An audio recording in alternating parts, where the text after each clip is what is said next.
Benarkah kalam man arafa nafsahu faqad arafa rabbahu? Kita sudah katakan tadi, itu benar.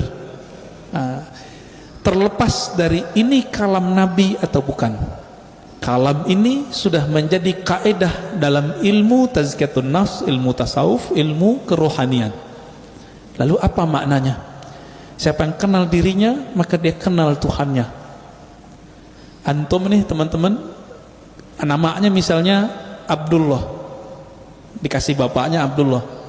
Mengenal diri itu mengenal tubuh si Abdullah atau kenal yang mana?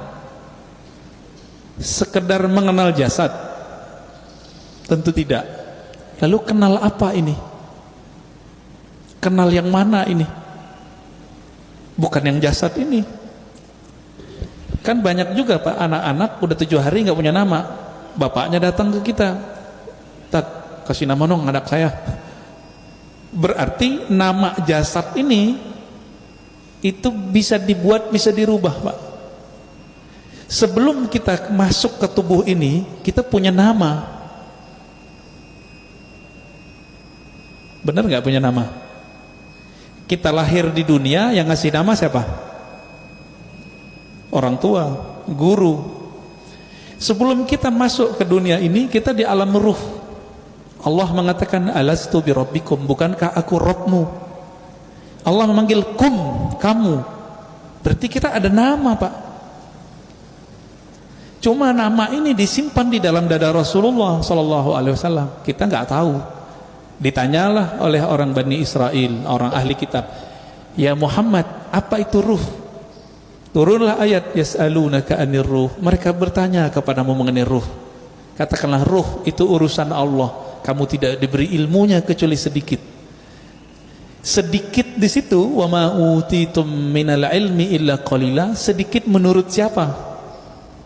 Menurut saya, menurut Nabi, menurut Bani Israel, atau menurut Allah? Menurut Allah. Maka sedikit menurut Allah itu banyak menurut kita ya. Orang kaya di Indonesia bilang, saya ngeluarin uang dikit, dikitnya itu udah 100 triliun Mbak ya.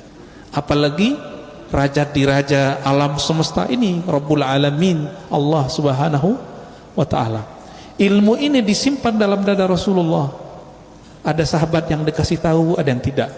Maka Nabi itu bisa ngerti Pak, dengan izin Allah. Ada orang nih jihad, kayaknya paling kuat, kayaknya paling banyak bunuh musuh, tapi Nabi mengatakan finnar, finnar, masuk neraka, masuk neraka. Kenapa? Nabi tahu namanya sudah ada di neraka, nggak dihapus dari neraka. Ternyata benar, orang ini beramal cuma dengan fisiknya, ruhnya tidak beramal. Ruhnya nggak beramal Pak. Jadi ketika disebut siapa yang kenal dirinya, maka kenal Tuhannya. Diri yang fisik, yang mengenal diri fisiknya, dia baru mengenal perbuatan Allah. Disebut ma'rifatul af'al, mengenal perbuatan Allah. Ajaib nggak kelahiran manusia? Penciptaan manusia ajaib nggak? Ajaib Pak. Kok bisa-bisanya ada makhluk hidup di perut seorang perempuan? Itu ajaib itu. Saya mau tanya nih yang udah nikah, yang punya anak, itu antum yang menciptakan anak atau cuma sebab doang? Ya, bikin doang ya. Tapi kita nggak yang gedein, yang mengembangkan biar kasih tulang, enggak. Ya, coba tanya sama yang udah pernah hamil, ibu-ibu yang udah hamil tanya. Ajaib itu. Maka mengenal diri yang fisik mengantarkan kepada ma'rifatullah level 1. Apa itu? Ma'rifatul af'al, ma'rifatu af'alillah, mengetahui perbuatannya Allah Subhanahu wa ta'ala. Itulah yang dibahas dalam surah Al-Mu'minun itu ya, ayat 11 ya. Begitu juga di surat Ar-Rum ya, sebelum ayat tentang pernikahan itu kan tentang penciptaan kita semua. Dari nggak ada jadi ada, dari tanah kok bisa jadi hidup, kok tiba-tiba bisa melawan kepada Allah. Itu dia, namanya ma'rifatu fi'lillah. Jadi kalau ada ahli biologi, ahli ilmu-ilmu eksak tidak mengenal Allah lewat ini, lewat dia, berarti dia tersesat. nggak mengenal Allah. Itu satu. Diri yang fisik. Nah, kita punya diri yang disebut dengan nafs tadi. Jadi nafs itu sendiri artinya ada nafs fisik, ada nafs jiwa. Orang kita nyebutnya sukma, perasaan. Nah, itu masuk di situ. Yang bilang saya emosi, nah itu dia. Saya jatuh cinta, ada itu. Seneng, sedih, itu masuk ke si nafs ini. Yang nafsunya besar, yang nafsunya kecil, penakut, pemberani, itu si nafs. Nah, punya enggak nih? Punya ya?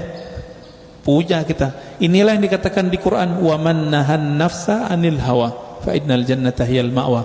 Yang mampu menahan, mengendalikan nafs jiwanya, maka dia dapat surga. Nah, ini ma'rifat apa nih? Ini masih sama. Ma'rifatu fi'lillah, perbuatan Allah. Cuma perbuatannya yang tidak tampak secara fisik. Jadi perbuatan Allah ini kan ada yang tampak secara fisik, ada yang tidak tampak. Ini masih sama. Ilmu untuk memahami ini disebutlah ilmu tazkiyatun nafs. Jadi tazkiyatun nafs itu baru cabang dikit dari tasawuf. Karena orang alergi dengan ilmu tasawuf, nggak mau mereka nyebut istilah tasawuf. Takut ditinggal jamaah. Kalau ustadz udah takut sama jamaahnya, terus jamaah takut sama siapa dong? Ya. Kalau si ustadz udah bergantung kolbunya kepada jamaah, lalu jamaah bergantung kolbunya sama siapa?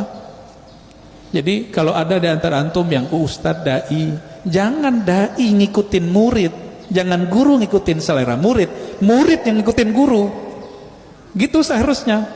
Kalau enggak, itulah yang Nabi lakukan. Nabi enggak diikuti oleh ahlu Mekah, maka beliau berhijrah. Berhijrah beliau menjaga idealisme seorang guru.